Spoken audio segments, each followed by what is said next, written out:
So let's begin our session with introduction to Deluge. So you can see that one is Uber, and the other one is Yelp. So Uber is like a ride-hailing app, like a taxi app, and Yelp is like an online food delivery app. So if you see with Uber, the first thing that you do is you'd open up the app, you'd select your destination, and then you'd confirm. Then the details would be sent over to the driver.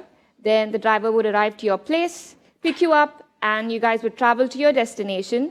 And then once you arrive, you'd make the payment, and the taxi would be cut off, right? So similarly, in a food delivery application, you would look for a restaurant, you would order from the menu, you'd make the payment, and then the restaurant would confirm your order and then prepare the food.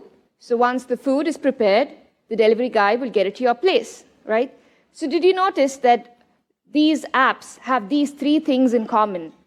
So any application, you'd have data, and they would have a specific business process, and it would involve people and, of course, employees managing all this. So every business, you would need an application to manage your data, your business process, and people. Like you had to build applications, and you had just the UI, just drag and drop interface. You built forms, reports, and pages, and even workflows without code to manage all this, right? So in the UI, what you did was, all you had to do, just drag and drop fields, and a form was created. But did you notice that when you actually created a form or dragged and drop a field, a code was generated on the backend? That code here is actually called Deluge. So in a few minutes from now, I'll tell you what Deluge is. So similarly, in a workflow process, when you did all that point-and-click actions, a code was generated on the backend. That code here, again, is called Deluge. So what is Deluge? Deluge is Zoho's native scripting language. Deluge stands for Data-Enriched Language for the Universal Grid Environment. It's not complex as it sounds. Okay, so it's been over 12 years in development, and we have over 4 million applications in Creator, and we have 800 million lines of code, Deluge code right now. So what is Deluge used for? So you can have n number of point-and-click actions on workflows to do all your automation, but there'll be some point of time that you want to create something complex and unique, like a custom workflow. That's kind of like Deluge. Okay, so if you're like familiar with spreadsheets, I think Deluge is not very complex. So everyone thinks like Deluge is like hardcore programming, sort of like Python or Java, but then I'd really equate it to Excel and macros. Let's begin with the basics of Deluge. So variables. So what are variables? Variables are simply nothing, just a container that holds a piece of information. So on my screen, I have 3 jugs. So one has lemonade, one has whole milk, and one has margarita. So here, the jug is actually the variable or the container, and whole milk is the value or the actual contents of it. So I have this pictorial representation into a table. So now here, I have the jug, and I have the contents, which is lemonade, whole milk, and margarita. So based off the contents, I've actually given a variable name. It can be anything. You can just name it like my favorite jug or anything.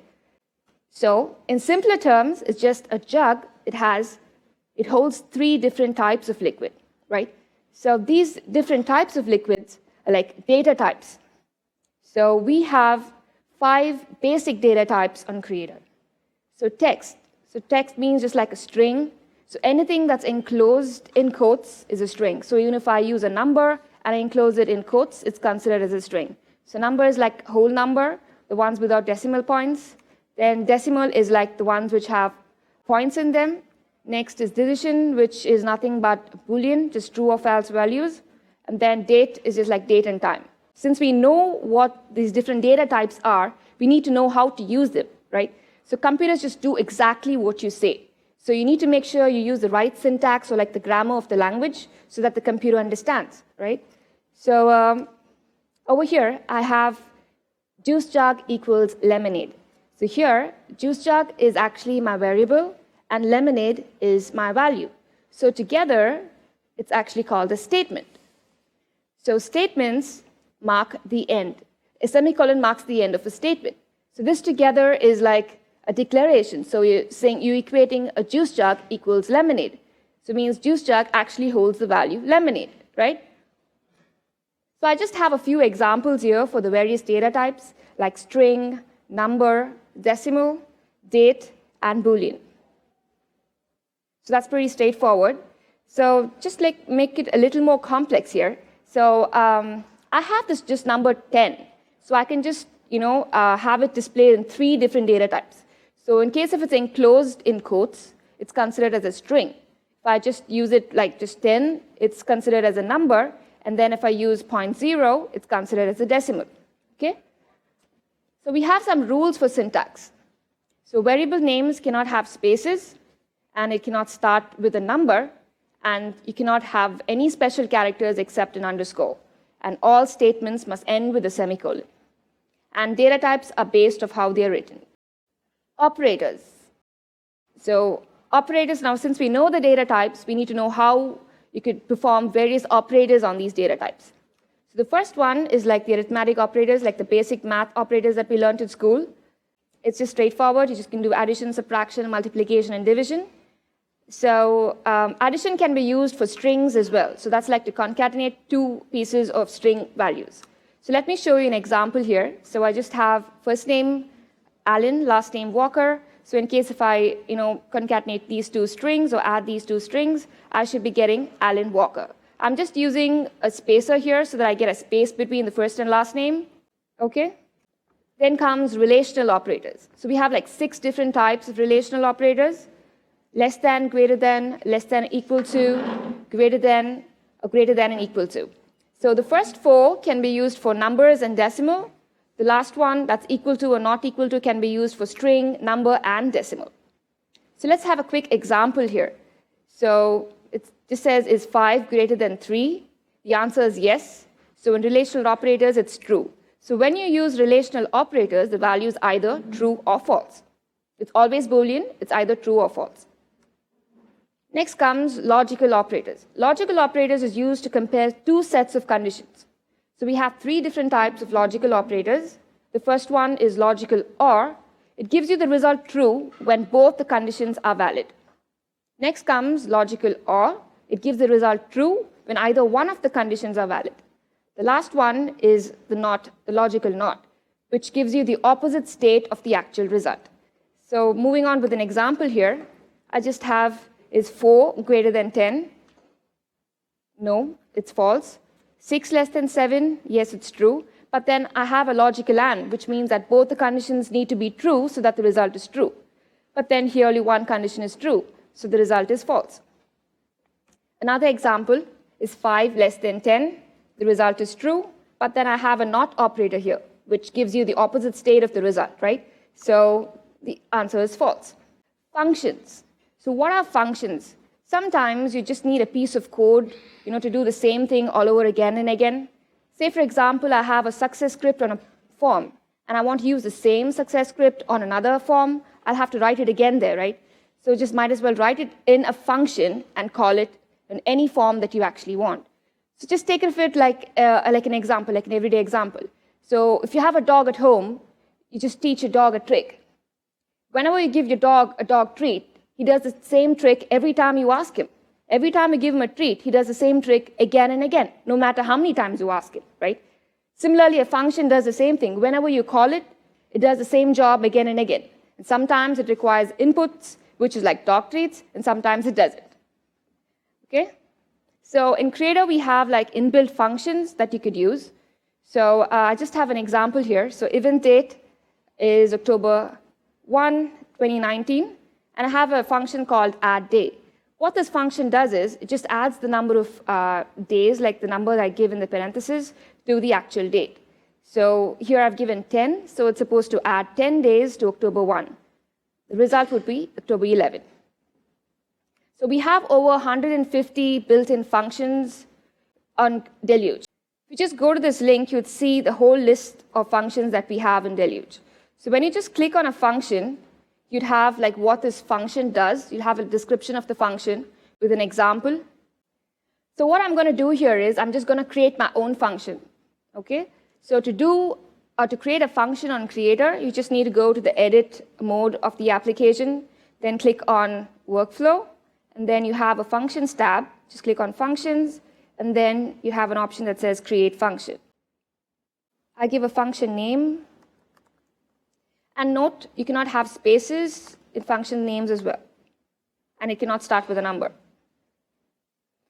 Namespace is just like the sections that you have in functions. Like when you have too many, you won't know where to locate a function. Just put them in groups, right? So I'm just going to have it default here. Return type is like what the function returns after it executes that piece of code. So I'm just not going to return anything, so it's just going to be void. Void means it returns nothing. And arguments are like inputs for a function. Since I'm not going to use any inputs, I'm just not going to add any arguments. So I'll just show you what it looks like.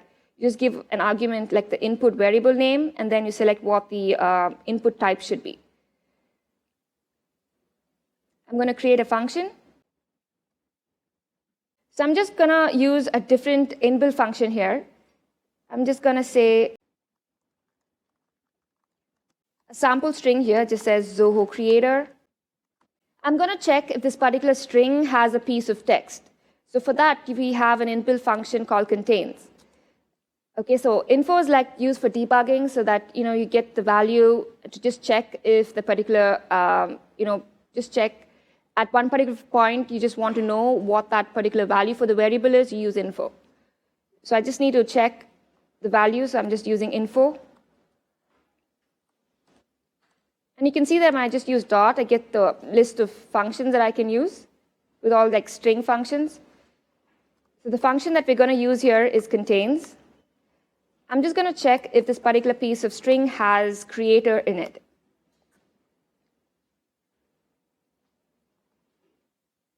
Save and I execute. Okay, so it says false. It means that the particular string does not have the word creator in it, which is not correct, right? It has creator in it. Any guesses as to what I did wrong or what should have happened? Case, yes. So when you use contains, it just checks with the exact case that I type in. So we also have a function that says ignore case, where I can ignore the case. This time, it would give me the result true. You saw that? Just gave me true. So moving on, we have conditionals. So what are conditionals? So if, and I give a particular condition, in case if the condition is true, that piece of code in that particular block would be executed. Okay? So over here, what I'm going to do is, I'm going to have like an input text.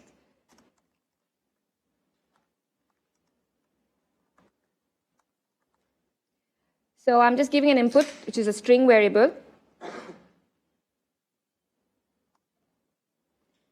So the syntax would be if, and then you would have the piece of code inside, right? So if this variable equals creator, I'm just going to use an info saying, yes, it has the matching string.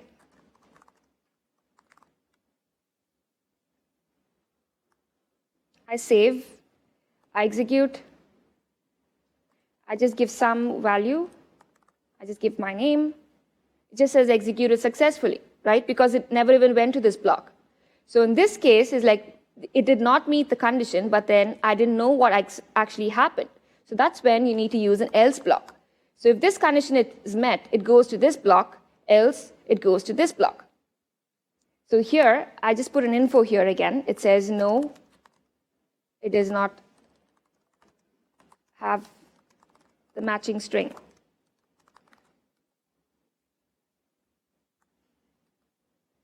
So this time, when I execute, I give my name here again.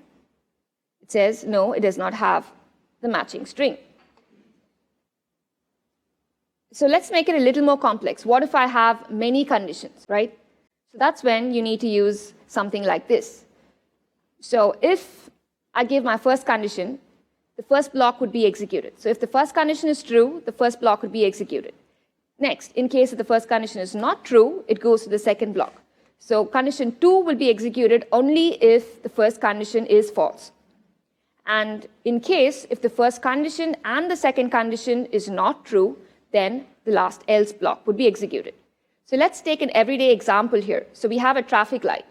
So if the light is red, you're supposed to stop. If the light is not red, then you check if it is yellow. Then you slow down. Else, go. Does this make sense? Yes? Coming on to the next one is Deluge system variables. So we have system variables in Deluge to get information of the actual system and the person who's using the application.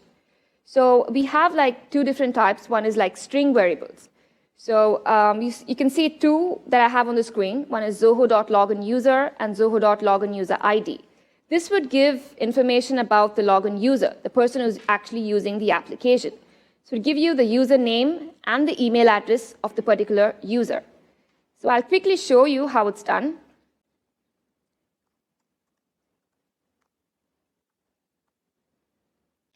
You can see that I just put login user ID and I get the email address that I'm actually logged in with. See this? This is the email address I'm logged in with. I get the email address when I use that on the function. Similarly, we have the same thing for administrators. So the owner of the application, we can get the owner's username and the email address as well. So we also have variables to get the application name, and we also have variables to get the application URI, which means the URL of the application. It returns the application URI in this particular format. That's the admin username and the application link name. And we also have variables to get the IP address. So I'll show you the IP address now. So for example, if I use Zoho.IP address, and I save, you can see that I get the IP address. It's just the public IP address that I'm just currently on. Okay, now we're going to see advanced data types. So we have something called collections. So collections is nothing but pieces of things together. So it can be a list or a map. So collections can be of two types. Either it can be a list type or it can be a map. So list, for example, you can just take a grocery list, like a list of things. So I'm just quickly show you how we can declare a collection as a list. So the syntax would be, you just need to give a variable name, and then you declare it's a collection. So inside this, I'd be able to declare anything. So I'm just going to have eggs, cheese. So when I execute it, I just get a list of things. So I can also add to the list using the insert function. So I just do a shopping list.insert. It adds items to the current list. So I'm just going to add butter.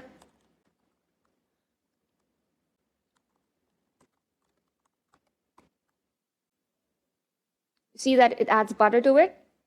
So how to get elements of the list. So lists are ordered and they start with 0.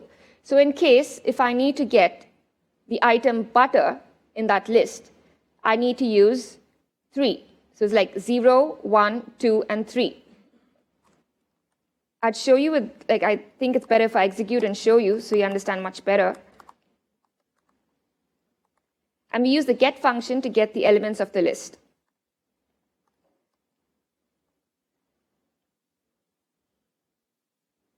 If you notice that I have 4 items, is like eggs, cheese, milk, and butter. To get the 4th item, I use 3. So because it starts with 0, means 0, 1, 2, and 3. So now this would be a problem when you actually don't know when or where this particular element is actually present in the list, right? So that's when we actually use maps, okay? So for maps, it's just nothing but a set of key and value pairs. So if you take an example, like we have data on Creator, right? So every record that you store on Creator is actually a map because it has field values and you have the values for the related fields. So for example, I have like a contact detail. So I have my name, email address, company, and phone number. So the keys here, or the field values, would actually be the name, email address, company, and phone number. And the actual value is the value that's present on the record. Is everyone okay with maps? You understand what maps are? So it's nothing but a set of key and value pairs. Like if you take a record that's on Creator, is a map, because you have field values and you actually have the the field names and the values mapped to it. So let me show you how we can declare maps on Creator. So here again, just declare a collection. And this time, you need to give a set of key and value pairs. So name here is my key. And then you use a colon, and then I give the value. Okay? If I need to add more, I put a comma there, and then again, so email is my key, and email address. So this is how you declare a collection. So when I execute it, I actually get the name and email address. So to get an element from this particular map, again here you need to use the get function, but this time instead of using a number of the element in that list, you need to use the key. So for example, if I need to get my name, which is Tina, I need to use the collection.get, and I use the key, which is name. So over here, in case I'm going to save it and execute, I'd get my name. So you can also do various manipulations with lists and collections. So we have all these manipulations that you can do with collections. So when you're free, you can go to this particular page and have a look. You have the description, you have an example, and you can also try it out. Thank you.